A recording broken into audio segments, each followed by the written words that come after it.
Ketika misalkan sujud, yang didahulukan lutut atau tangan terlebih dahulu? Kalau ibu-ibu, telapak tangan.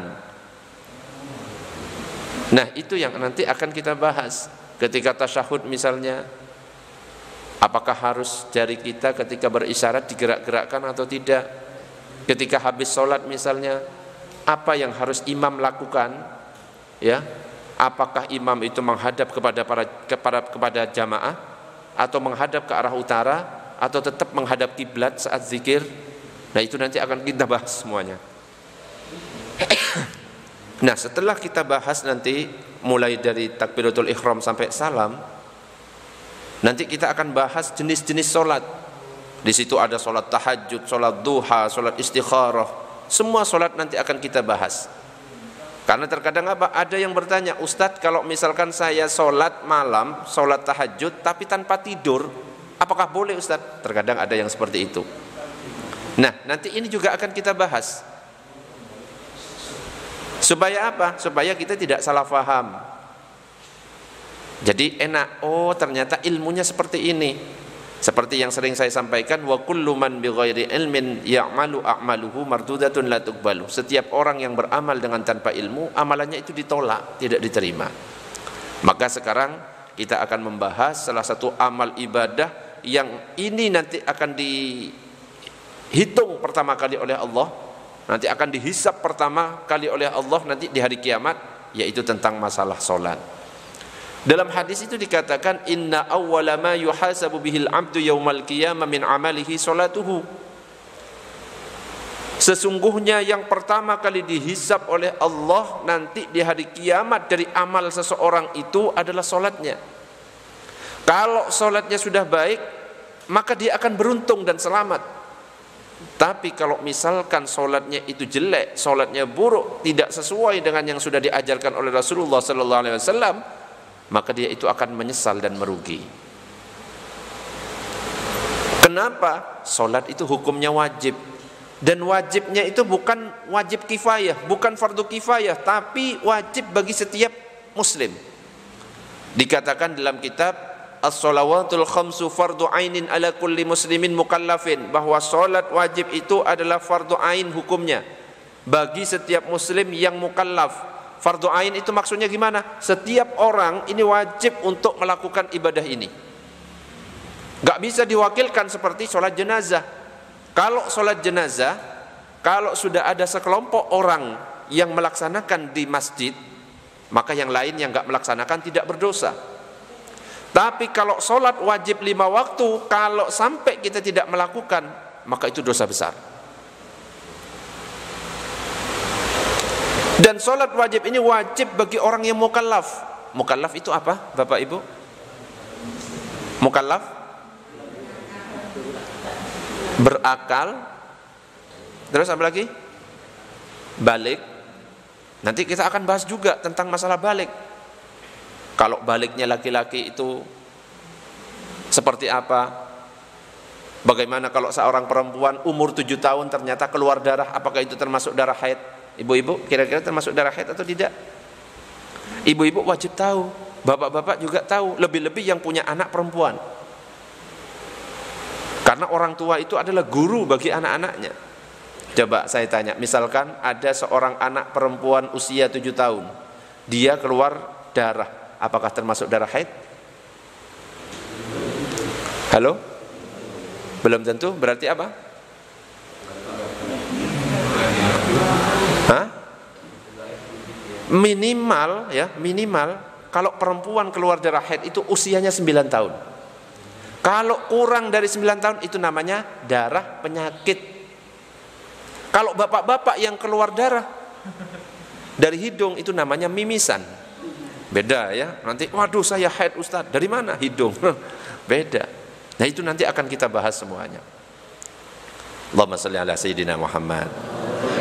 Di dalam Al-Quran itu dikatakan wa an aqimus sholah, dirikan solat, hafizu ala sholawati, jagalah solat 5 waktu. Inna sholata kanat alal mu'minina kitaban mawquta, sesungguhnya solat itu adalah fardu yang ditentukan waktunya atas orang-orang yang beriman. Jadi banyak dalil-dalil itu tentang masalah kewajiban solat. Bahkan dikatakan dalam hadis, al-ahdul ladzi bainana wa bainahum as-shalah, perjanjian antara kami dan mereka orang kafir itu adalah solat. Jadi bedanya orang Islam sama orang kafir itu adalah solat. Makanya ada hadis yang mengatakan faman tarokaha faqad kafar, barang siapa yang meninggalkan solat maka dia sungguh telah kafir. Coba saya tanya, sejak balik sampai sekarang ada enggak yang tidak pernah meninggalkan solat? Enggak ada. Padahal ada hadis di sini, faman tarokaha faqad kafar, siapa yang meninggalkan solat dia kafir. Sekarang saya tanya, yang hadir di sini kafir atau Islam? Oh, pede sekali. Nah, terus gimana tentang hadis ini? Kalau dalam mazhab Syafi'i itu dibagi, dirinci menjadi dua. Kalau misalkan ada orang Islam dia meninggalkan solat cuma karena rasa malas, saya capek, saya malas, saya sibuk, tapi dalam dirinya itu masih mengakui solat ini sebenarnya wajib, cuma saya sibuk, maka dia itu masih Islam, cuma dia itu pelaku dosa besar. Kalau dia tidak bertobat nanti akan disiksa oleh Allah Subhanahu wa taala di akhirat.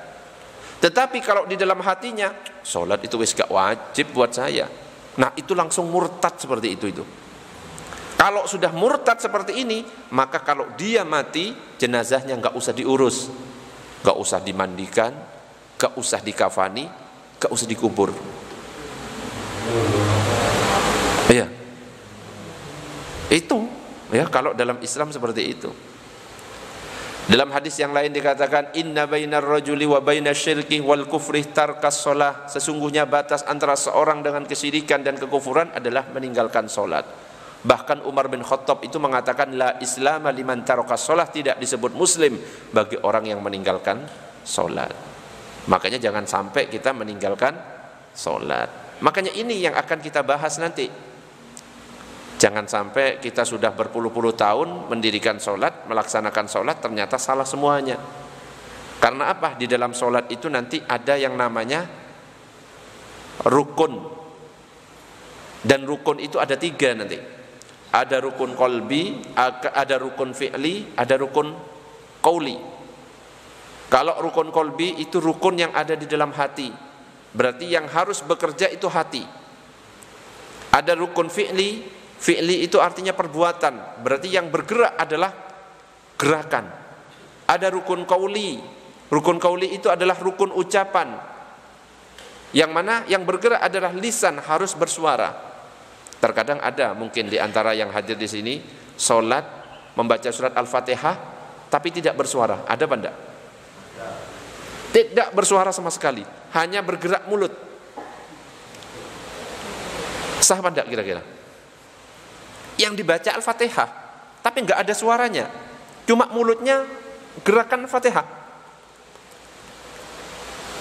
sah apa enggak kira-kira? Hah? Nah iya, kalau misalkan itu termasuk rukun qauli, maka minimal harus telinga kita ini mendengar. Makanya bapak-bapak atau ibu-ibu kalau misalkan dia sholat atau cuma kretek di dalam hati baca Fatihah, itu tidak sah sholatnya. Atau cuma bergerak tanpa ada suara yang terdengar oleh telinga kita sendiri, sholatnya tidak sah. Nah ini yang nanti akan kita bahas satu persatu, dan kita akan mulai dari yang pertama. Gerakan sholat yang pertama itu apa?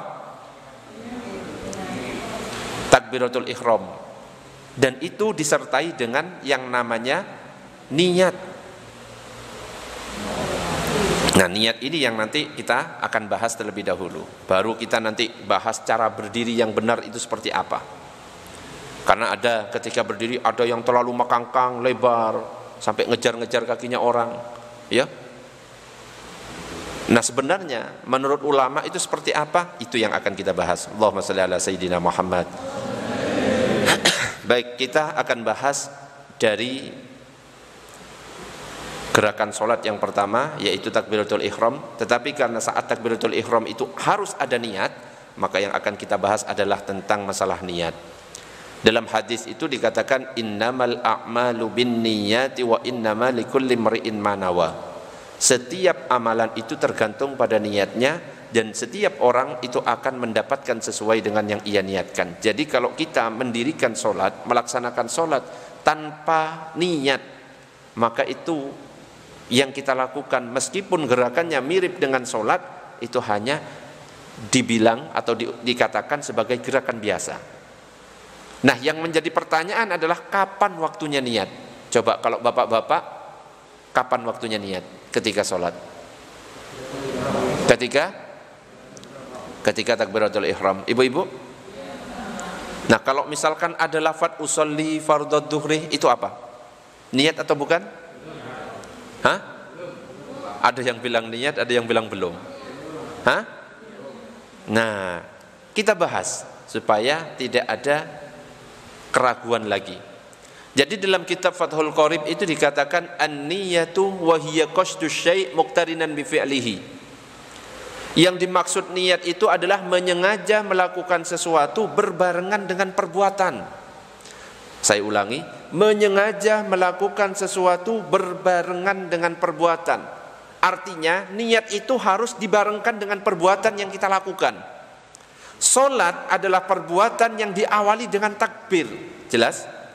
Berarti niat itu harus berbarengan dengan perbuatan takbir. Jadi ketika kita mengangkat tangan Allahu Akbar, selama lafaz Allahu Akbar, di situ niat harus ada. Tapi ingat, yang namanya niat dikatakan di sini wa mahalluha al-qalbu, tempatnya niat itu di dalam hati. Jadi yang niat, yang wajib itu ada di dalam hati. Adapun melafalkan seperti usolli fardhus subhi rakaataini mustaqbilal kiblati ma'muman lillahi ta'ala, itu bukan niat, tetapi itu namanya lafadz niat. Beda ya. Lafadz niat ini hukumnya tidak wajib, hukumnya sunnah. Jadi kalau misalkan ada orang yang nggak pakai usolli, langsung datang ke masjid, langsung angkat tangan Allahu Akbar, selama lafadz Allah dia melintaskan saya sholat fardhu duhur, saya sholat fardhu subhi karena Allah, saya tanya sah atau tidak? Sah. Jadi yang wajib yang di dalam hati. Kalau ada orang usollinya sampai fasih sekali, usolli sampai monyong-monyong seperti itu, tapi ketika takbir dia nggak pakai niat sama sekali, Allahu Akbar, sah banda? Tidak.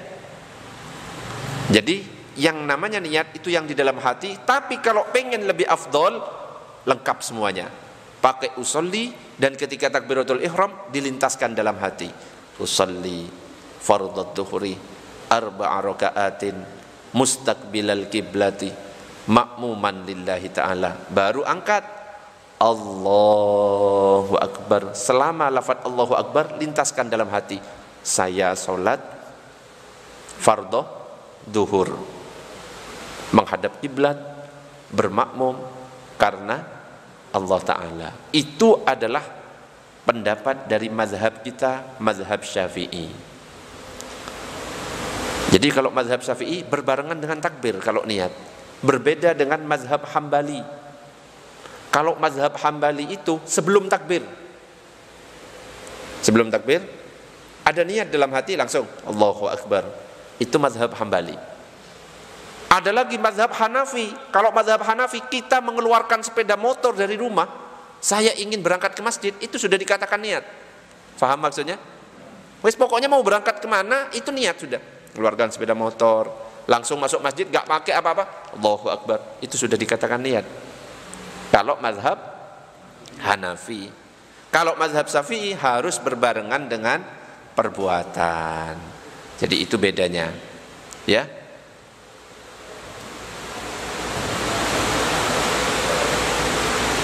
Begitu juga mazhab Maliki. Jadi Maliki dan Syafi'i harus berbarengan dengan perbuatan. Itu tentang masalah niat.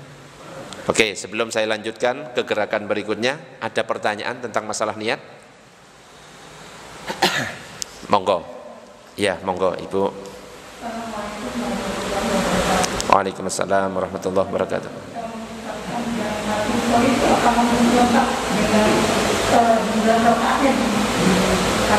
Ketika niat,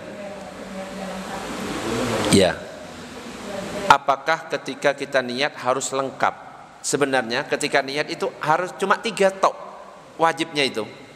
Saya sholat fardu duhur. Jadi cuma ini saja, menyebutkan kalau dirinya itu sedang sholat. Yang kedua, dia menyebutkan kefarduan. Yang ketiga, dia menyebutkan sholat apa yang dikerjakan. Jadi nggak usah panjang-panjang.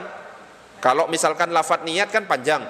Usolli fardad duhri arba'a raka'atin mustaqbilal kiblati ma'muman lillahi ta'ala. Ketika takbir dibaca lengkap, artinya akhirnya panjang. Allah, saya sholat fardhu duhur 4 rakaat menghadap kiblat makmum karena Allah. Kepanjangan. Sebenarnya cukup Allah, saya sholat fardhu duhur, Hu akbar, cukup. Allah, saya sholat fardhu subuh, Hu akbar, rakaatnya 4, menghadap kiblat, itu enggak wajib, sunnah. Tapi kalau kita dalam keadaan berjamaah harus ditambah bermakmum. Ya, harus ada kata bermakmum, wajib bagi makmum mengatakan itu. Saya sholat fardhu duhur 4 rakaat makmum karena Allah, Allahu akbar. Kalau imam tidak wajib, sunnah. Saya imam, itu sunnah. Tapi kalau dia nggak berniat sebagai imam, pahalanya cuma 1. Tapi kalau niatnya sebagai imam, maka pahalanya 27. Makanya kalau misalkan ada orang sholat sendirian, terus kita baru datang pengen bermakmum, kita nepuk. Apa tujuannya? Supaya imam yang kita tepuk itu niatnya mengubah. Saya sekarang menjadi imam. Kalau sudah ada niat dia sebagai imam, maka pahalanya jadinya 27. Monggo ada pertanyaan yang lain sebelum dilanjutkan. Ada pertanyaan? Oh, enggak, Bapak, monggo. Waalaikumsalam warahmatullahi wabarakatuh. Saya perhatiin sekali, dia tua, muda, sekarang ini banyak yang dulu semua tahu bentuk ini. Itu bagaimana tuh? Apa enggak dosa? Anaknya itu kok sekali HP itu dulu ini tuh nunduk begitu. Bahkan itu saya pernah sendiri di musola itu buat mainan HP. Saya sendiri tahu saya sendiri. Itu gimana? Solusinya orang tuanya gimana? Dia perlu sama. mainannya kan sama. Iya. Dia mainan jubi, mainan apa? Gimana? Solusinya orang begitu. Kadang itu nggak tahu. Gitu. Saya berlatih 1 tahun, 2 tahun, 5 tahun hancur. Iya. Sekarang ini. Iya. Buat ngaji ya. Sekarang enggak. Buat main HP. Tahu saya sendiri. Gimana gitu? Oke. Iya. Kalau dulu misalnya ya, habis maghrib itu sudah ada kebiasaan. Maghrib itu semuanya ngaji semuanya kalau di kampung-kampung kita. Benar. Ya, kalau di kampung saya di Pamekasan, Madura, kalau sudah maghrib nggak ada yang mainan. Itu semuanya ke musola, ke langgar, ke masjid, semuanya ngaji sampai isya. Kenapa? Itu waktu yang tepat untuk belajar. Tapi yang aneh sekarang ini dengan adanya HP, ya, dengan adanya HP, semuanya wis hilang kebiasaan-kebiasaan lama yang biasanya digunakan untuk ngaji oleh orang tua terdahulu. Yang dipegang sekarang itu HP, termasuk ustadznya. Makanya saya bingung mau jawab ini. Kenapa? Ustadznya pegang HP terus. Hampir semuanya. Kenapa? Ya memang keadaannya seperti ini. Dan inilah gunanya orang tua ini. Bimbingan orang tua ini yang dibutuhkan. Terkadang dari sekolah mengatakan batasi. Ya, dari sekolah biasanya mengatakan seperti ini. Batasi anak main HP. Betul? Pasti di sekolah seperti itu. Tapi dari rumah gak ada support, anaknya dibiarkan, gak akan jalan. Makanya ketika ada ucapan atau penegasan dari sekolah, misalkan batasi anaknya, misalkan cukup Sabtu dan Minggu, maka orang tua itu harus seirama. Oh, sekolah mengatakan cukup Sabtu Minggu, maka yang di rumah juga wes aturan dari sekolah Sabtu Minggu, harus saling mendukung sebenarnya. Tapi terkadang sekolah itu sudah kenceng seperti itu, tegas. Orang tua, bapak sudah kenceng. ibunya yang nggak tega. Wes, nggak bisa. Bapak ibu ini harus kompak juga. Terkadang sekolah sudah tegas, bapak dan ibu tegas semuanya bahwa main HP cukup 2 jam. Ternyata datang kakeknya, neneknya, dibiarkan. Merusak kadang-kadang kakek nenek. Yo wes lah, biarkan mumpung ada saya. Itu. Makanya kalau misalkan ya dibiarkan pegang HP terus ya bisa rusak. Ya, generasi muda itu bisa rusak. Makanya ayo kita batasi anak kita ya. Jangan sampai dari pagi sampai pagi lagi. Wes, kalau kita mau bertaruh, kita masuk ke rumahnya orang yang dipegang pasti HP. Kalau dulu para kiai itu kalau salaman, murid-muridnya atau santri-santrinya itu kalau salaman tidak hanya dicium sini saja, tapi dibolak-balik, dicium atasnya, di bawahnya. Kenapa? Ini sebagai adab. Kalau ini sebagai mencari berkah, tabarrukan, ta'adduban, untuk mencari adab, sebagai bentuk adabnya kepada guru. Ini sebagai bentuk mencari berkah. Tapi kalau sekarang wong guru-gurunya yang dia, kenapa kok perlu dicium gininya? Karena kalau kiai-kiai dulu itu yang dibuka kitab, dan yang membuka adalah bagian telapak tangan bagian dalam. Nah kalau sekarang ustadz-ustadznya sering pegang HP gini terus. Ya apa dicium kayak gini? Yang dicium bukan berkahnya Quran, bukan berkahnya kitab-kitabnya ulama, tapi berkahnya HP. Repot. Ya mudah-mudahan kita bisa menjaga anak-anak kita semuanya ya. Amin ya rabbal alamin. Ada pertanyaan yang lain? Monggo sebelum dilanjut.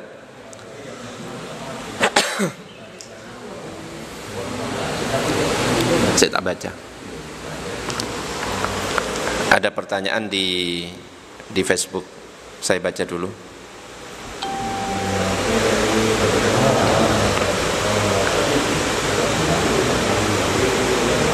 Kok gak ada Pak Freddy?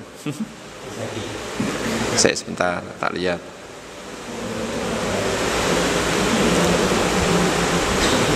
Bagaimana kalau terburu-buru sehingga lupa niat baik dalam hati atau lisan, maka tidak melangkah ke tempat Oke, ini pertanyaan bagus ya dari Facebook. Bagaimana kalau kita terburu-buru sehingga tidak sempat untuk melintaskan di dalam hati, juga tidak sempat melafalkan secara lisan, tapi ketika berangkat sudah terbesit dalam hati mau sholat, gitu kan? Kalau dalam mazhab Syafi'i tidak sah, ya tetap dalam mazhab Syafi'i tidak sah. Kenapa? Dalam mazhab Syafi'i niat yang dilintaskan dalam hati berbarengan dengan takbiratul ihram. Mazhab Hambali juga tidak sah. Kenapa? Karena kalau mazhab Hambali sebentar sebelum takbiratul ihram juga harus ada niat. Cuma kalau mau dicari apakah gak ada pendapat ulama yang mengatakan sah? Ada ulama yang mengatakan sah, yaitu mazhab Hanafi. Ya, jadi sah menurut mazhab Hanafi, tapi tidak sah menurut mazhab Syafi'i. Allahumma shalli ala sayyidina Muhammad.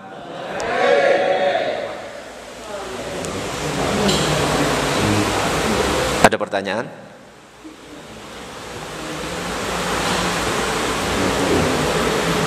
Lanjut. Oke, kita lanjut.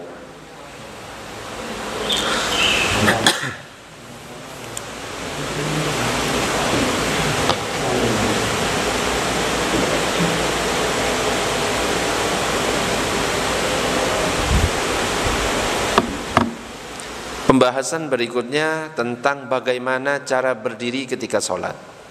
Jadi dalam hadis itu dikatakan sholli qa'iman, sholatlah kamu dengan cara berdiri.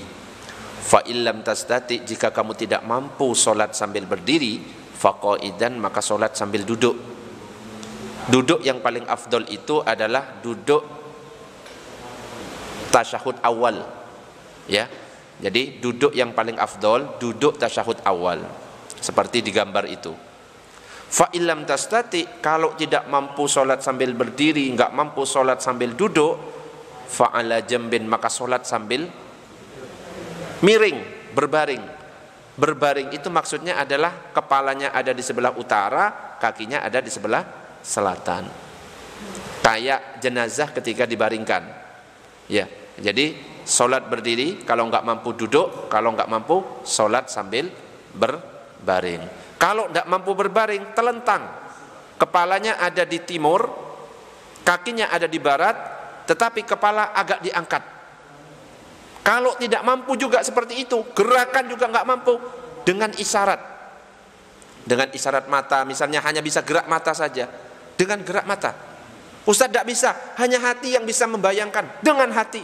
Kenapa? Ini saking wajibnya sholat. Selama akal kita ini masih normal, masih bisa mikir, jangan sampai kita meninggalkan sholat. Sampai Nabi mengatakan, gak bisa berdiri, duduk, gak bisa duduk, berbaring, gak bisa berbaring, telentang, gak bisa terlanting, telentang, dengan isyarat, gak bisa dengan isyarat, baru itu disolatkan. Berarti gak bisa apa-apa sudah. Nah, lalu bagaimana cara kita berdiri ketika sholat? Nah, ini dibahas oleh para ulama. Wa minha tafrijul qadamain halal qiyam. Termasuk kesunahan ketika sholat itu adalah merenggangkan kedua telapak tangan. Kedua telapak kaki. Jadi ketika kita sholat, ketika berdiri, telapak kaki itu direnggangkan, tidak rapat. Ini untuk bapak-bapak. Untuk laki-laki direnggangkan. Tapi masalah merenggangkan ini ulama akhirnya berbeda lagi. Ukuran kerenggangannya itu berapa? Ukuran kerenggangannya itu berapa? Maka dibahas sekarang. Madhab Hanafi mengatakan qaddaru at-tafrija bainahuma biqadri arba'in asabi. Jadi ukuran kerenggangan antara kaki kanan dan kaki kiri adalah 4 jari. Itu kalau mazhab Hanafi. Jadi misalkan Fikri, coba Fikri berdiri di sini. Kamu berdiri dengan 4 jari antara kaki kanan. Coba semuanya diukur kakinya. Ini contohnya. Hadap ke sana. Coba diukur 4 jari. Itu bukan 4 jari itu gini. Nah, itu ukurannya. Tidak merapat, tidak terlalu renggang, 4 jari. Ini mazhab Hanafi. Biqadri sibrin, sejengkal.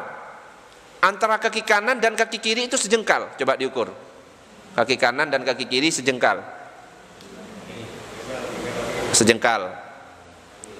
Jadi tidak sampai lebar. Itu aturannya. Dan ulama-ulama yang lain mengatakan begitu caranya. Tidak terlalu lebar, juga tidak terlalu rapat. Terkadang ada yang sampai melebar, coba. Sampai mekangkang, bahkan nyari kaki yang sampingnya. Untuk nutupi setan katanya. Padahal kita sholat itu bukan untuk mencari kaki, tapi mencari ridho Allah. Ya, jadi ketika kita berdiri, ukurannya kalau kita bermadhab Syafi'i, ukurannya sejengkal. Kalau berdua, berarti Rifai coba berdiri di sampingnya. Ukurannya sama, tetap sejengkal. Tidak usah nginjak kakinya orang. Di sampingnya, coba agak ke belakang, agak maju ke depan. Buka sejengkal semuanya. Bahunya dirapatkan. Bahu. Tapi karena sekarang corona, ya gak usah rapat-rapat, ya. Beda. Ini sudah beda zamannya. Ya kita agak berjarak. Nah, bawahnya tetap, yang rapat itu bahu. Lah Ustadz, kok ada orang yang sampai kakinya rapat? Memang ada pendapat yang mengatakan kakinya rapat. Jadi pernah Nabi itu ketika sholat mengatakan aqimu sufufakum, aqimu sufufakum, aqimu sufufakum, tegakkan shaf kalian, tegakkan shaf kalian, tegakkan shaf kalian. Terus ada satu sahabat, satu, bukan banyak, satu sahabat mendengar ucapan Nabi itu langsung merapatkan semua badannya, bahu dengan bahu. Coba kita praktekkan, satu sahabat ini namanya nggak disebut, artinya apa? Bukan sahabat yang terkenal. Bahu didapatkan dengan bahu, dengkul dengan dengkul. Coba dengkulnya, lutut, mata kaki dengan mata kaki. Coba bisa enggak kira-kira? Pepetkan, dengkul juga dipepetkan. Lutut. Nah, susah. Itu satu sahabat seperti itu. Coba kalau ditambah satu lagi seperti itu, bahu di bahu, dengkul dengan dengkul, mata kaki dengan mata kaki, akhirnya kayak kuda-kuda semuanya. Makanya ulama mengatakan yang benar itu seperti itu, tidak terlalu lebar. Merapatkan kaki itu untuk di awal saja, supaya ngatur lurus apa ndaknya. Setelah lurus, sudah, ndak usah nginjak-nginjak kaki sampai dikejar. Misalnya Fikri di sini berdirinya, karena agak jauh, si Rifai ngejar kakinya, coba kejar. Terus ini menjauh lagi, ini iseng, terus ngejar terus. Ndak seperti itu caranya. Ya, ya wes, silakan duduk.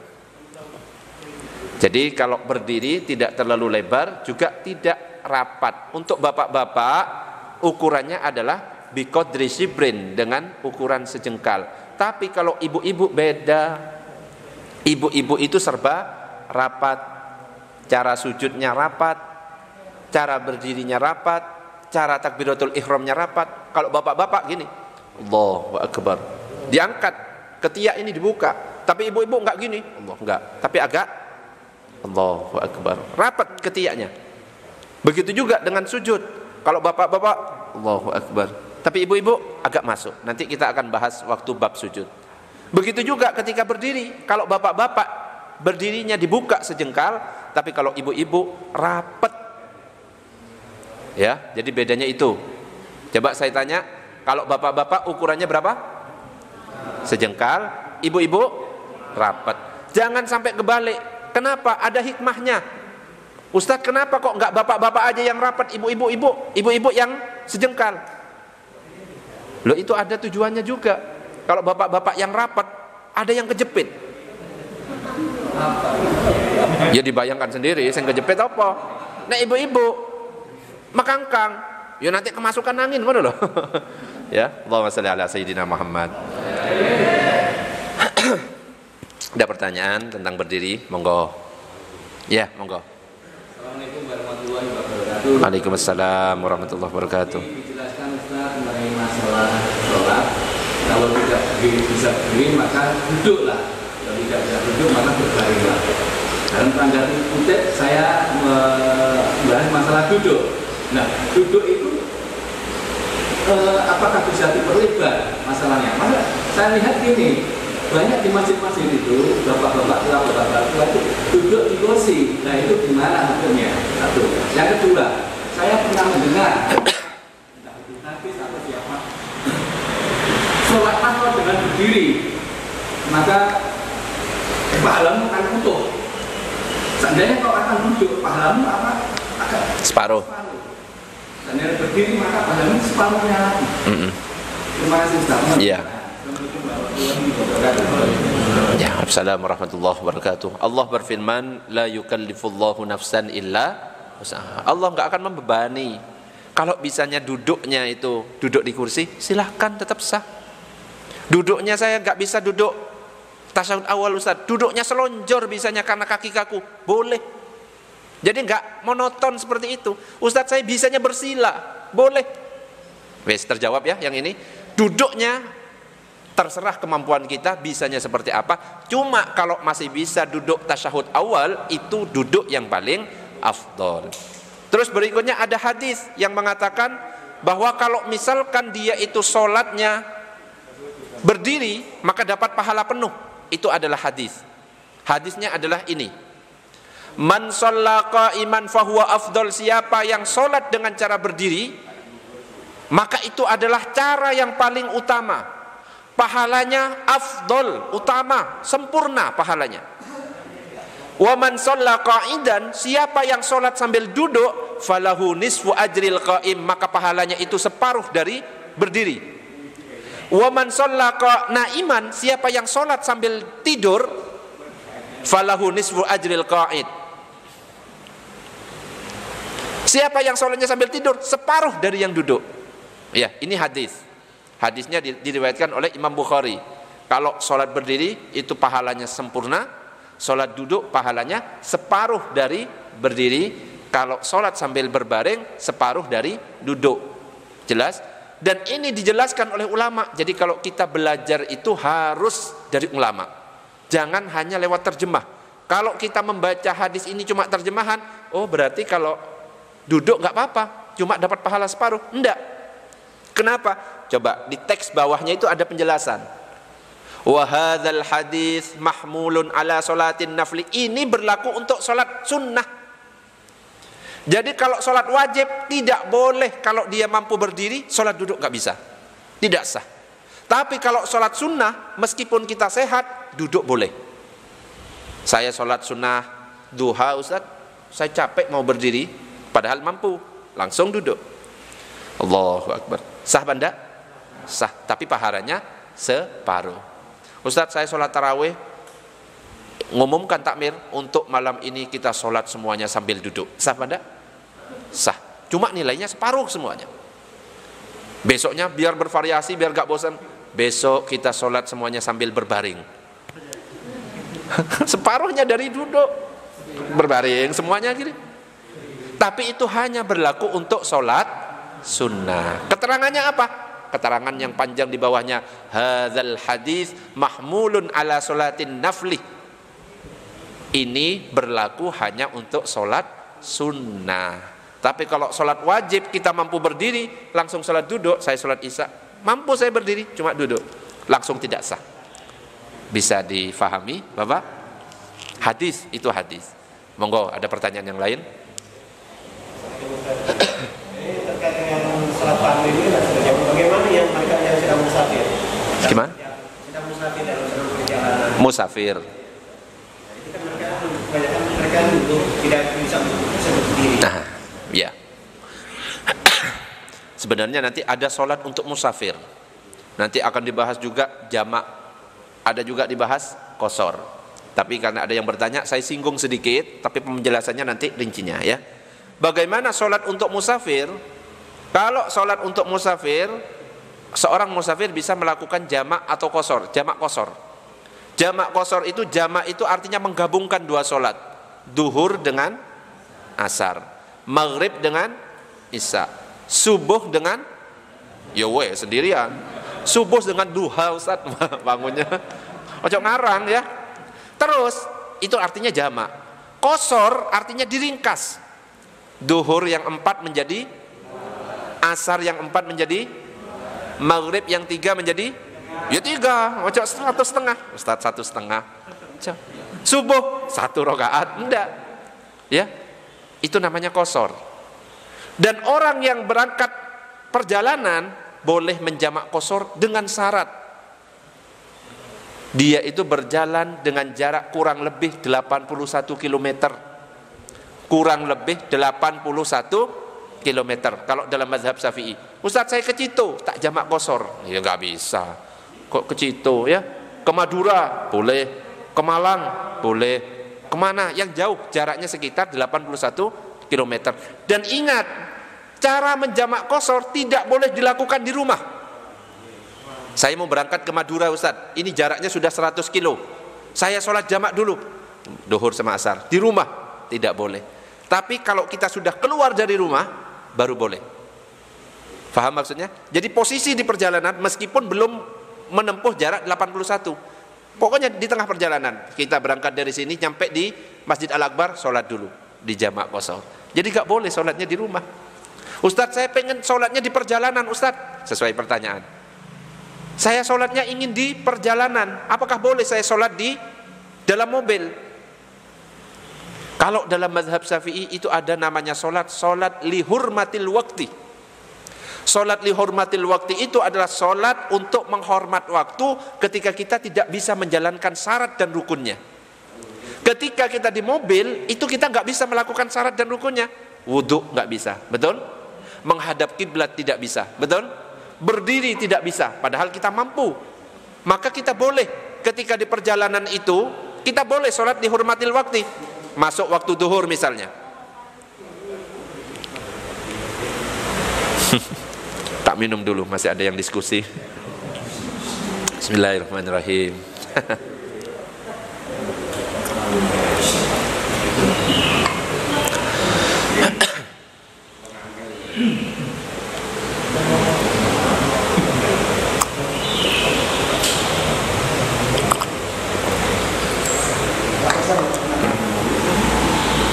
Oke, dilanjut. Allahumma shalli ala sayyidina Muhammad. Loh, belum selesai. Ada sholat namanya sholat apa tadi? Hormat waktu. Ketika kita di perjalanan, kita nggak bisa wudhu, betul? Nggak bisa berdiri, betul? Nggak bisa menghadap kiblat, betul? Kalau sholat wajib, syaratnya itu harus dipenuhi. Berbeda dengan sholat sunnah. Kalau sholat sunnah sesuai dengan arah kendaraan, boleh duduk. Sholat duha, waduh sudah masuk duha, saya sudah terbiasa duha, saya di dalam bis, sholat aja sambil duduk. Menghadap ke timur, gak apa-apa bisnya. Allahu Akbar. Tapi kalau sholat wajib gak bisa. Nanti ada hadisnya. Nabi itu ketika naik kendaraan, baik onta, baik apa satunya? Kuda. Ketika sholat sunnah, Nabi langsung gak turun. Tapi ketika sholat wajib, Nabi turun menghadap ke kiblat. Makanya kalau dalam mazhab Syafi'i ada hormat waktu. Ya sudah, kalau kita mau sholat, Allahu Akbar. Sholatnya tapi tidak sesuai syarat rukun.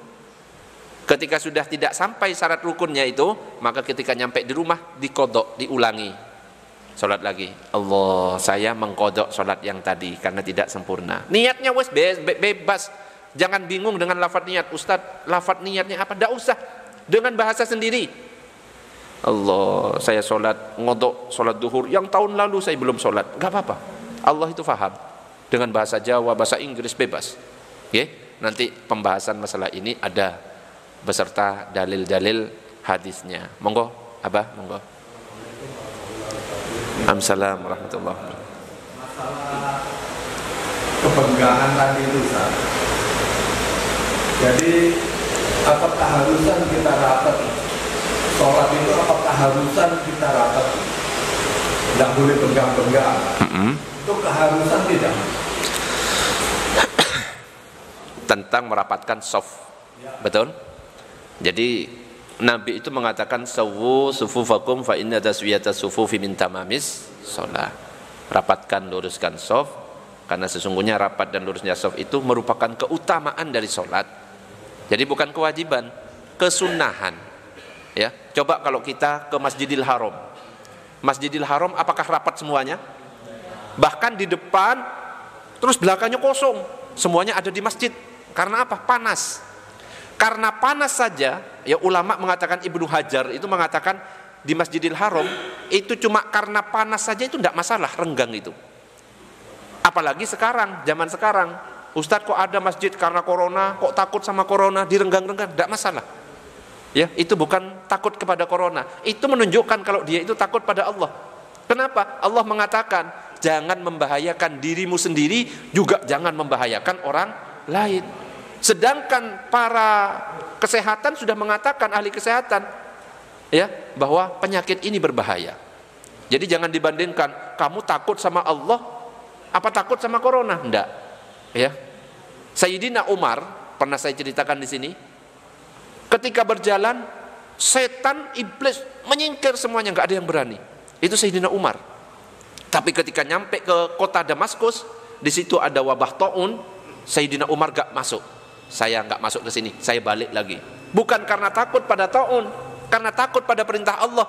Tidak boleh membahayakan diri sendiri, juga tidak boleh membahayakan orang lain. Gitu. Yang kedua, Ustaz. Tadi Ustaz pertama mengatakan bahwa orang yang tidak sholat sama sekali tidak wajib disolatkan. Tapi banyak orang yang tidak sholat sama sekali tapi disolatkan. Bagaimana hukumnya? Jadi yang tidak usah disolatkan, tidak usah dikafani, tidak usah dimandikan, kalau di dalam hatinya terbesit bahwa solat tidak wajib bagiku, ya, solat ini wis gak wajib bagi saya nggak udah, dia nggak solat, itu murtad, itu sudah. Tapi kalau misalkan orang-orang yang nggak solat kayak model-model kita, itu pasti di dalam hati kita kan pasti tetap tahu kan, solat wajib buat saya. Cuma karena kesibukan akhirnya nggak solat, karena sibuk nge-mall akhirnya nggak solat, sibuk kerjaan nggak solat. Apakah itu nggak boleh disolatkan? Wajib. Kenapa? Karena dia masih statusnya Islam, cuma dia itu adalah fasik. Fasik itu pelaku dosa besar. Kenapa? Karena di dalam hatinya masih meyakini tentang kewajiban solat. Ustadz, ada orang nggak solat, apakah saya nggak usah mensolatkan? Kita tidak boleh menilai secara batin, biarkan Allah yang menilai masalah batin. Dia mau solat gak solat, Allah yang menilai. Kita hanya menilai secara fisik. Kalau dia kita ketahui dalam kehidupan bersosialisasi dia Islam, solati. Dia Islam, yuk solati. Meskipun pada kenyataannya nggak pernah solat. Selama KTP-nya Islam, tetap disolati. Kita melihat secara dohir. Ya urusan nanti yang dimasukkan ke surga apa KTP-nya, apa orangnya, biarkan Allah. Karena KTP-nya Islam, sing masuk KTP-nya gitu kan. Ya wes urusan Allah nanti. Wallahu a'lam bissawab. Ada pertanyaan? Nggih, monggo.